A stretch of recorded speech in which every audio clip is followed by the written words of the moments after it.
Welcome to episode 58 of Money Never Sleeps, a podcast that looks inside the head of entrepreneurs and at what makes them do what they do.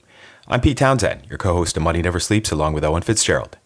This episode of Money Never Sleeps is kindly sponsored by Ireland's fintech and financial services recruitment specialist, Top Tier Recruitment. If you or a colleague need help attracting and retaining great talent for your fintech or financial services company, we highly recommend you have a chat with a team at Top Tier Recruitment, as they really know their stuff. You can find them at toptierrecruitment.com and tell them we sent you. In this episode, our friends Ian Dalton and Jamie Dalton at Flagship Marketing kindly shared the audio track from a webinar I did with them recently entitled How to Survive and Thrive with Your Investor. Flagship Marketing is a marketing agency focused on helping fintech firms to grow and helping to transform the finance industry overall. So the webinar was over an hour long. We split it into two parts, and this is part one. Featured in part one is Velde, who's a global head of product strategy and innovation at Euroclear, who's partnered with several startups and has great experience on how to get larger institutions and nimble startups to work together. Also featured in part one is yours truly, and I talk about how startups can work together with their board directors to make things happen. You'll hear Ian Dalton in there as well moderating, so away we go with episode 58 of Money Never Sleeps.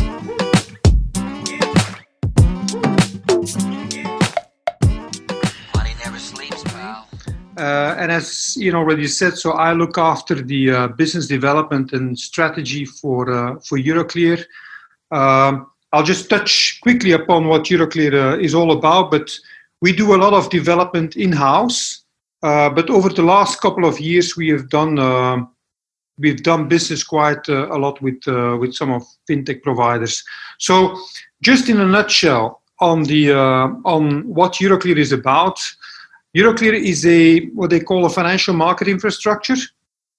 So that's on the Ian. If you just want to pass on the next, So we are actually processing securities trades and holdings of the largest financial institutions in the world. So basically, what we do, we settle all stock exchange and trades that are done over the phone for the largest financial markets and institutions. Yeah, we've been doing that for the last 50 years. We celebrated our 50th anniversary last year.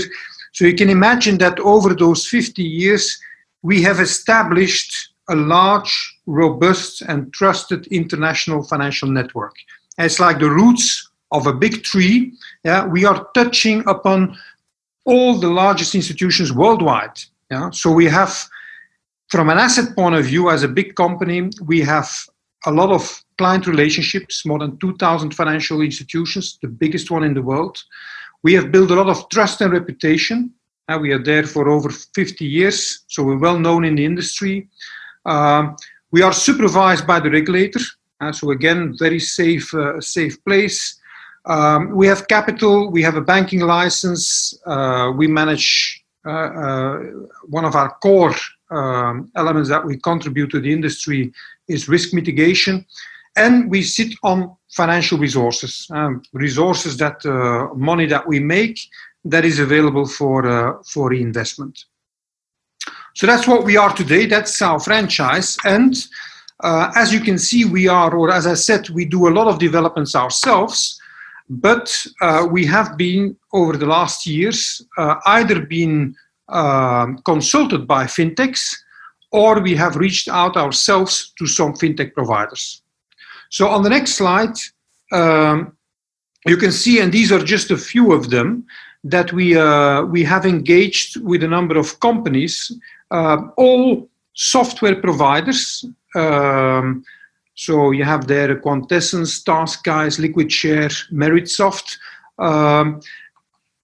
They're all still alive apart from one, where we stopped the collaboration, but the company is still alive.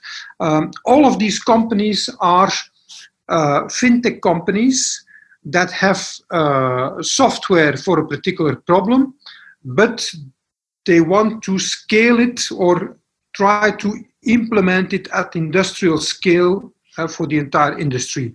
And so they have been approaching Euroclear because we have those touch points with all of the financial institutions. So how can they deploy their what is currently a software solution as a true piece of market infrastructure?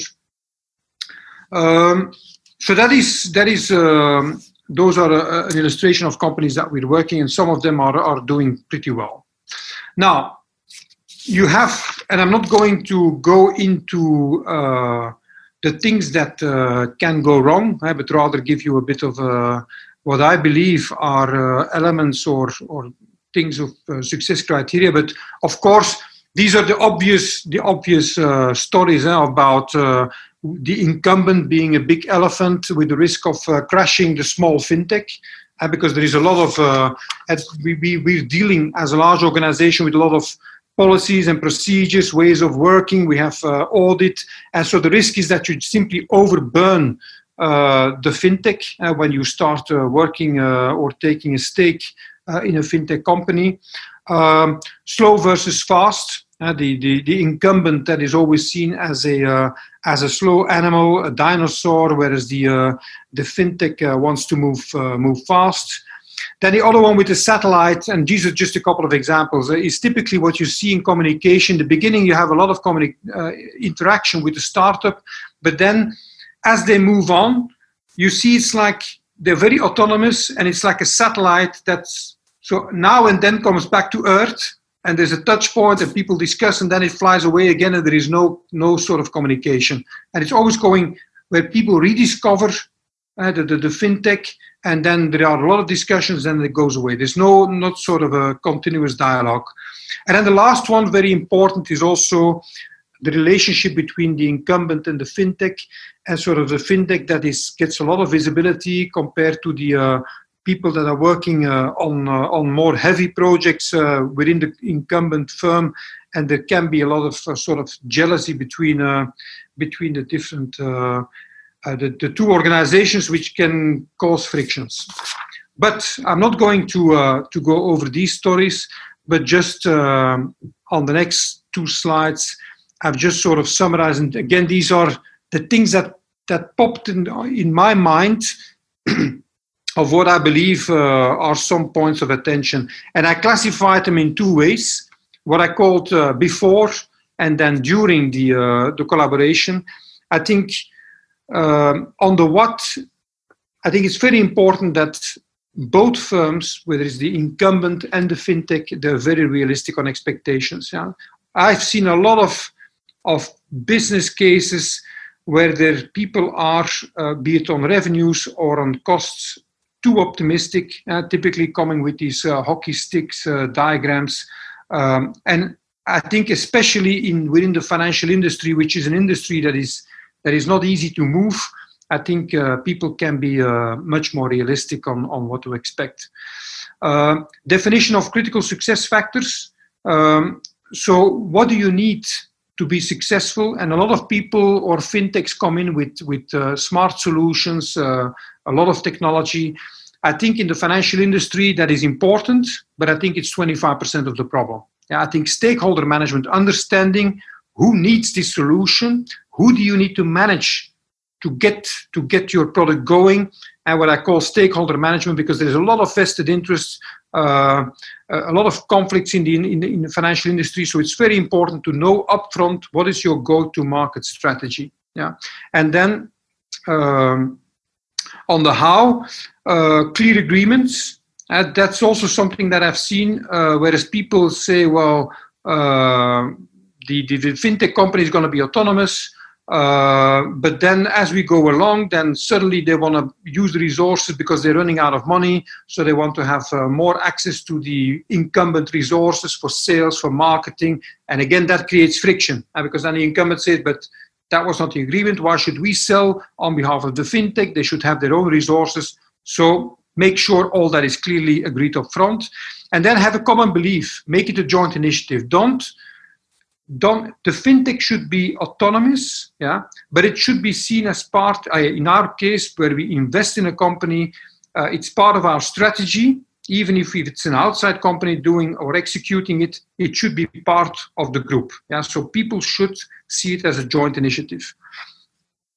Then on the who, that's also something that I've seen in the past on the fintech side. So you can have different executors. You can either have to deal with a founder, yeah, which is sometimes too often the case. So it's the person who has the idea, who sort of created a company that also wants to be a CEO but does not necessarily have the capabilities of a CEO? Is it an entrepreneur? That's typically when you scale a company, so make sure you have somebody with entrepreneurial skills. And once you go into a more running mode, you more need sort of an operator that also can look at the cost side. And so depending on which phase you are, it's very important to think about who is running the company. Equally so, on the incumbent side, who is the sponsor? Yeah, because again, it's important that the fintech stays sufficiently autonomous, but you need somebody within the incumbent that is going to act as a sponsor for the fintech and is able to make or establish the relationships if there are issues, to sort them out and sort of support the fintech from within the company and act as almost like an evangelist within the incumbent. Setting and keeping incentives, that's also important, and not only for fintech, but also for the incumbent. So what's in for people supporting the fintech? And for the fintech, you need, of course, incentives in terms of shares, and need to reflect as more money gets invested into the fintech and shareholders or the founders get diluted. How do you get them motivated? How do you get them incentivized? But equally so on the incumbent, what is the motivation for people to support the fintech and to avoid that you get this friction or elements of jealousy between incumbent and fintech? And then, of course, clear non-financial milestones with go-no-goes. I think I've seen too many plans that focus too much on financial KPIs. Yeah, I think, of course, you need to look at the costs and do all these sort of stage gating. But you also need non-financial measures. How do you define success and then take stock at well-defined milestones with go-no-goes, whether you continue or whether you stop? Again, a couple of elements on the incumbent side. I mean, focus on making it work versus focusing on plan B and scenario analysis. What I've seen a lot, and what I always tell in meetings, people are just coming up with what if and this doesn't work, so what do we do then? Rather than focusing on make it work. Yeah, what do you need to do? What actions do you need to take to make it a success, rather than imagining yourself what could go wrong and then prepare for the worst. Yeah, so spend your energy in making it work versus a plan B.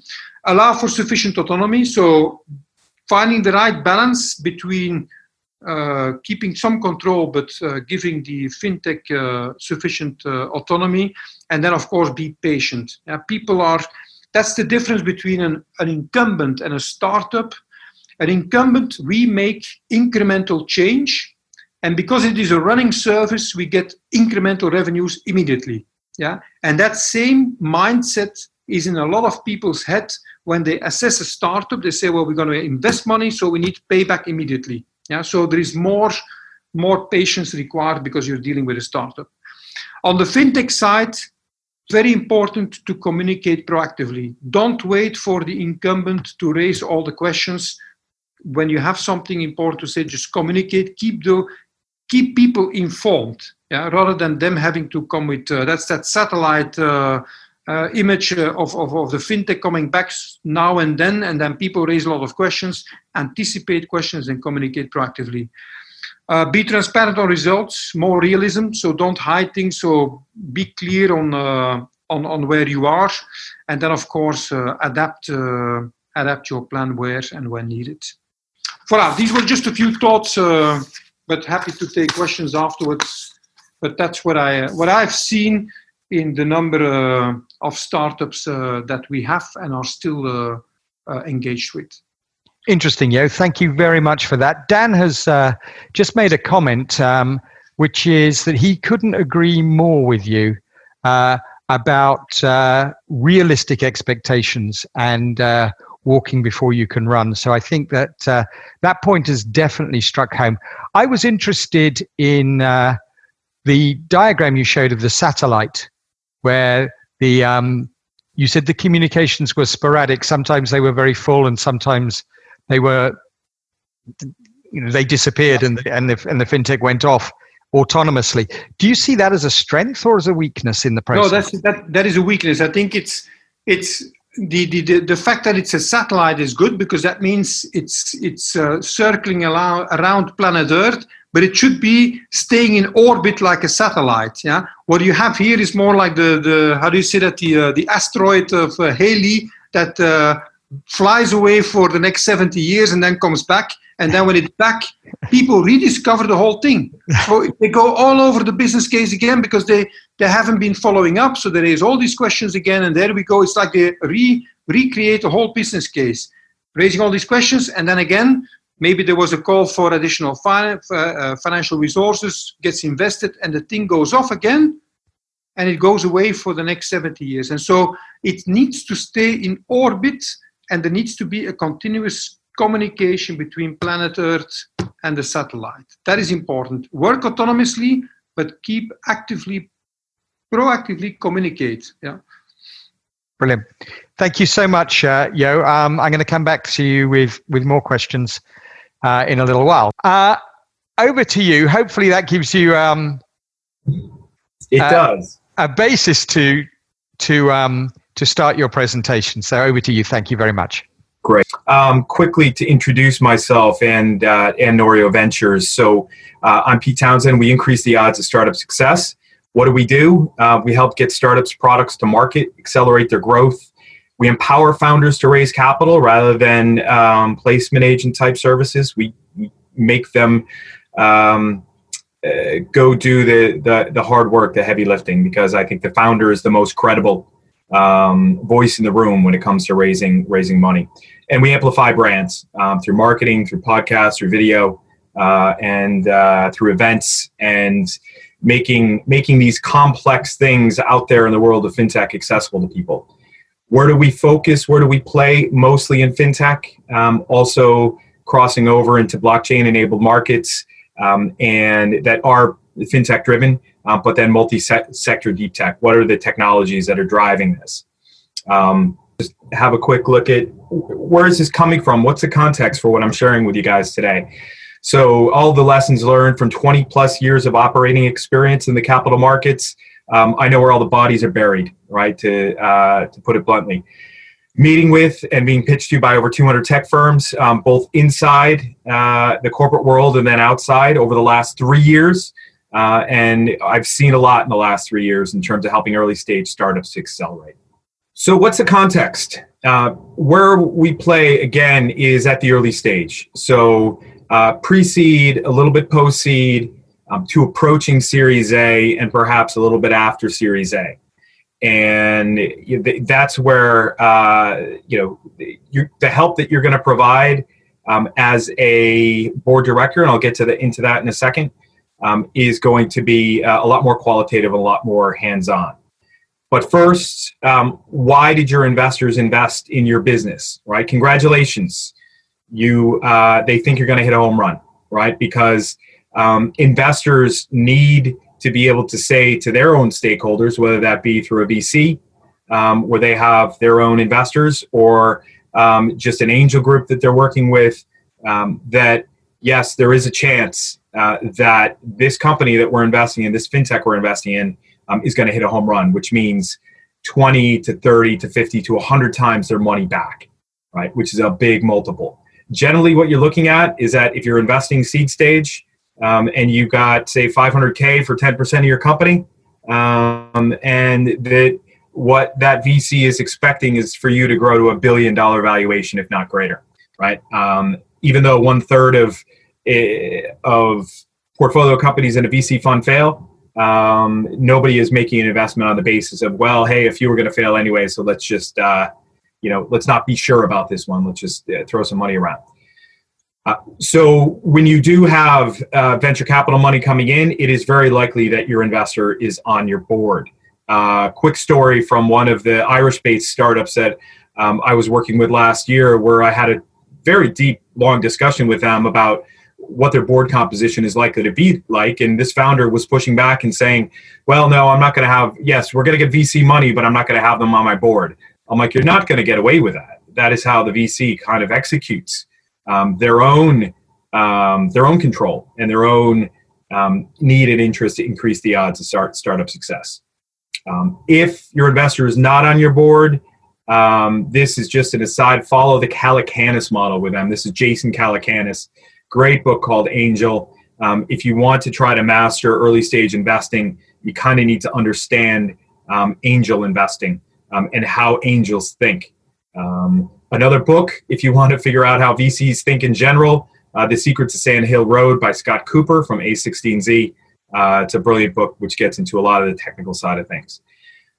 This Calacanis model, it's about keeping them informed, like Yo said. The communication is so important.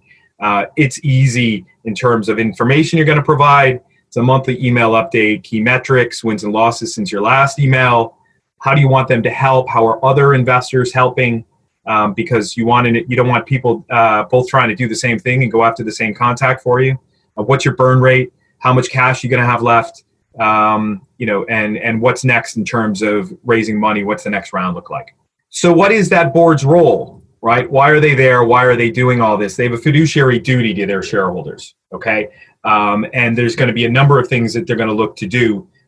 They want to make sure that all your decisions are being made on a well-informed basis. You don't want your investors to have to get too close to the day-to-day. In fact, you don't. You just want them to understand that there's going to be things that are delegated to the CEO that just need to happen. However, your investors need to understand your business, and that's enough to be able to help efficiently without spending hours and hours going through, like Yo said, the Halley's Comet. It's come back again. Let's have a look at this business one more time and tell you what we do. No, you need to communicate with them enough so they understand the business. You got to talk frequently. It's not just the board meetings, right? And that is part of the fiduciary duty to shareholders, but also just the larger requirement to keep things moving quite smoothly. What's the other role of the board? Remember, it's the hire and fire the CEO.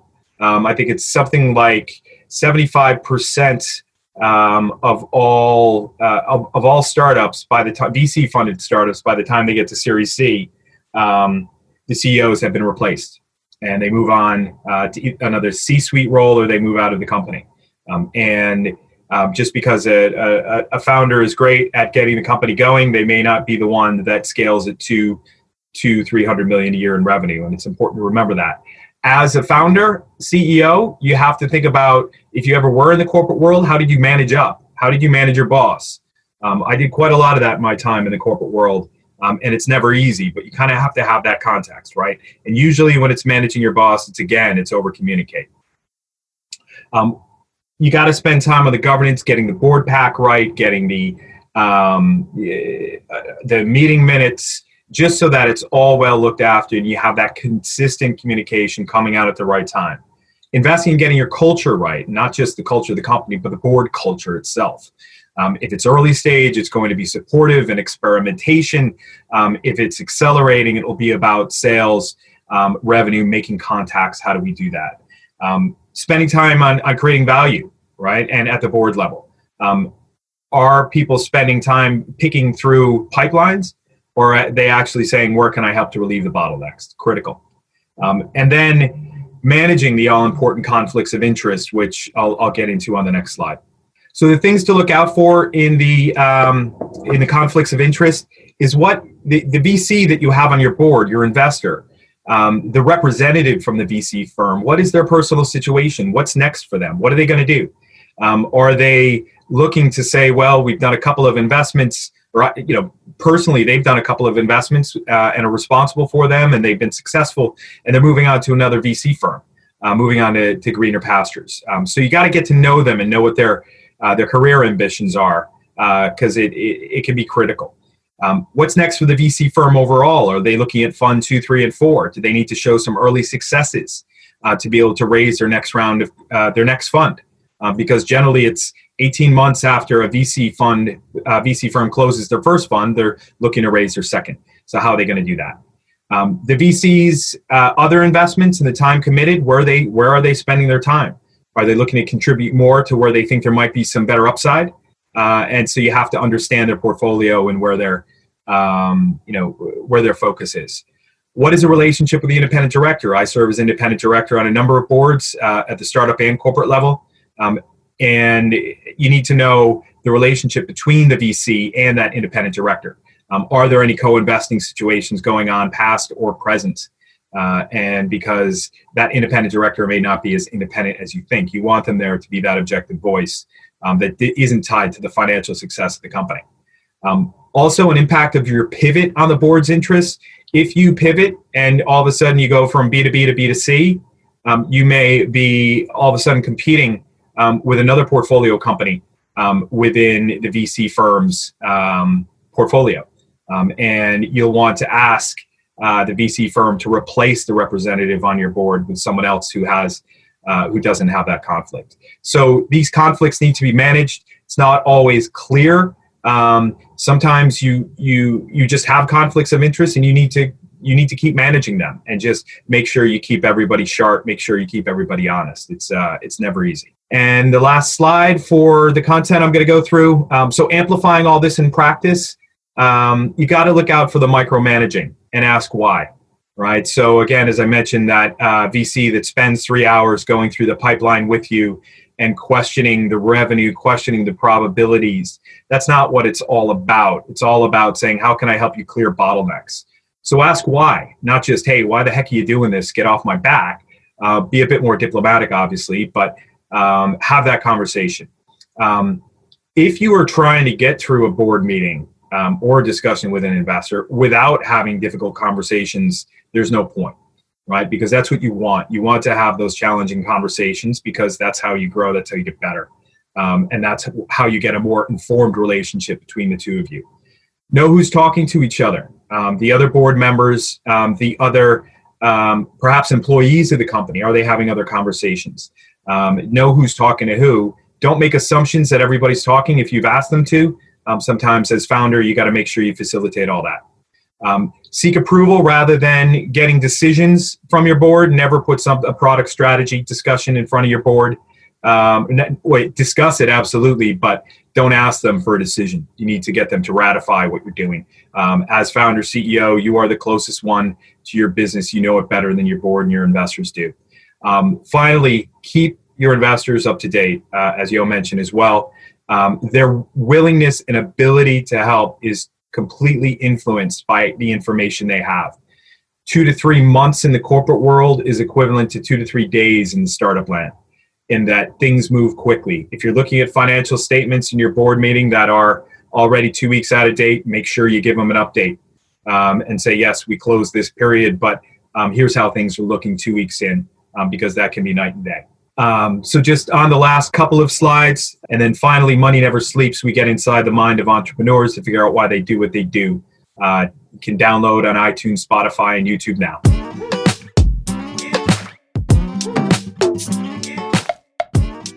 Money never sleeps, pal. That wraps it up, folks. Thanks to Flagship Marketing for kindly sharing the webinar content with us. The links for what I covered are on moneyneversleeps.ie, so check us out online. I mentioned Angel by Jason Calacanis and The Secrets of Sand Hill Road by Scott Cooper. Both great books that have helped me shape how I do what I do, in addition to everything I've been through. So thanks to Jason and Scott for sharing what they did. Remember, if you or a colleague need help attracting and retaining great talent for your fintech or financial services company, get in touch with the team at Top Tier Recruitment, as they really know their stuff. You can find them at toptierrecruitment.com. If you want to get involved with the show, drop us a line on info@moneyneversleeps.ie or DM us on Twitter at MNSShow. We're on all the major podcast platforms, and remember, Money Never Sleeps is spelled as all one word. As for me, I increase the odds of startup success. DM me on Twitter at Pete Townsend NV if you want to know more. You can follow Owen on Twitter at OwenFitzgerald9. Finally, thanks to Conan Brophy from Create Sound for editing this podcast. Till next time, thanks for listening. See ya!